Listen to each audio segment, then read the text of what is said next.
महाराज Midas और सुनहरा स्पर्श। कई साल पहले था एक महाराज मिदास नामक। मिदास की थी एक छोटी सी पुत्री जिसका नाम था मैरीगोल्ड। वह अपनी बेटी से बहुत प्यार करता था। महाराज मिदास बहुत ज्यादा अमीर था। बोला जाता था कि उनके पास सबसे ज्यादा सोना था। उनके महल में पूरा एक कमरा सोने के सिक्कों से भरा पड़ा था। जैसे समय बीतता गया, महाराज मिदास को अपने सोने से बहुत ही ज्यादा लगाव हो गया।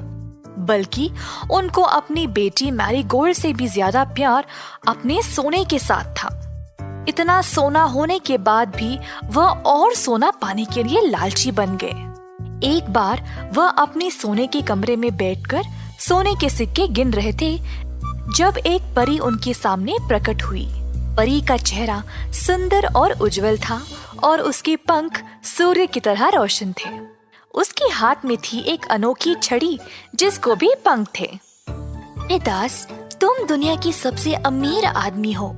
इस पूरे धरती पर ऐसा कोई भी राजा नहीं है जिसके पास इतना सोना है। शायद तुम देख रही हो इस कमरे को, पूरा सोने से भरा है।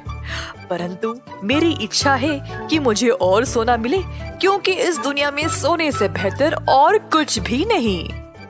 क्या आपको इस बात पर पूरा यकीन है? हाँ, पूरा।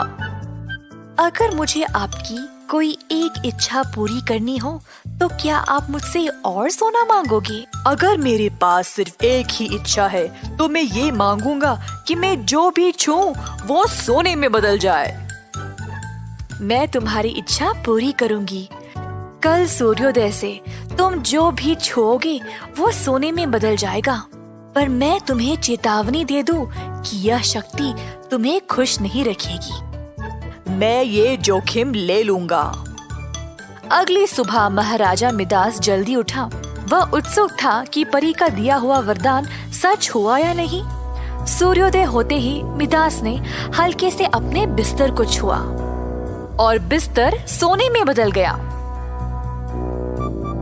कुर्सी और मेज को छुआ और तुरंत वे भी सोने में बदल गए। महाराजा खुशी से पागल हो गया। कमरे में इधर से उधर दौड़ने लगा, हर एक चीज को छूते हुए, और सब कुछ जादू की तरह चमकीले सोने में बदल गया। जल्द महाराज को भूख लगने लगा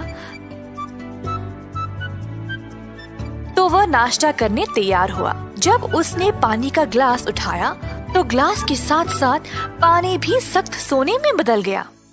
पानी का एक बूंद नहीं मिला। रोटी भी उनके छूते ही सोने में बदल गया। मांस भी सख्त पीला और चमकीला बन गया। खाने के लिए एक भी चीज नहीं बचा। सब कुछ सोना सोना, सिर्फ सोना। अचानक से उसकी छोटी बेटी बाग से दौड़ते हुए आई। डैडी डैडी कहते हुए छोटी लड़की अपने पिताजी के बाहों में आ गई और महाराजा ने उसको हल्का सा चूमा। अचानक महाराजा का मन पीड़ा से भर गया और सब कुछ अंधेरा लगने लगा। दुखी होकर उन्होंने उस परी को पुकारा जिसने उनको ये वरदान दिया था। महाराज भीख मांगने लगा। ओ महान परी, ये वरदान नहीं शाप है। कृपया इसको वापस ले लो और मेरा सारा सोना भी ले लो। बस मेरी बेटी मुझे लौटा दो। उसी समय परी उनके सामने प्रकट हुई और बोली, तो क्या आपको अभी भी लगता है कि दुनिया में सबसे महान चीज सोना है? नहीं नहीं, रोया महाराज। मुझे सोने से नफरत है। क्या आपको पूरा यकीन है कि अब आपको ये सुनहरा स्पर्श नहीं चाहिए? मैंने अपना सबक सीख लिया है। मुझे अब पता है कि दुनिया में सबसे महान चीज सोना नहीं है। ठीक है, इस घड़े को लो। इसमें परी के आंसू हैं। इसको उस हर चीज पर छिड़कना जो आपके स्पर्श से सोने में बदला था। ऐसा करने के बाद सब कुछ पहले जैसा हो जाएगा। महाराज ने घड़ा लिया और अंदर अपनी बेटी के पास दौड़े। सबसे पहले उन्होंने अपनी बेटी पर उन आंसुओं को छिड़का। तुरंत छोटी सुनहरी पुतली वापस इंसान में बदल गई और अपने पिताजी को चूमा। महाराज ने अब खाने पे भी छिड़का और नाश्ता असली रोटी और असली मक्खन में वापस बदल गया।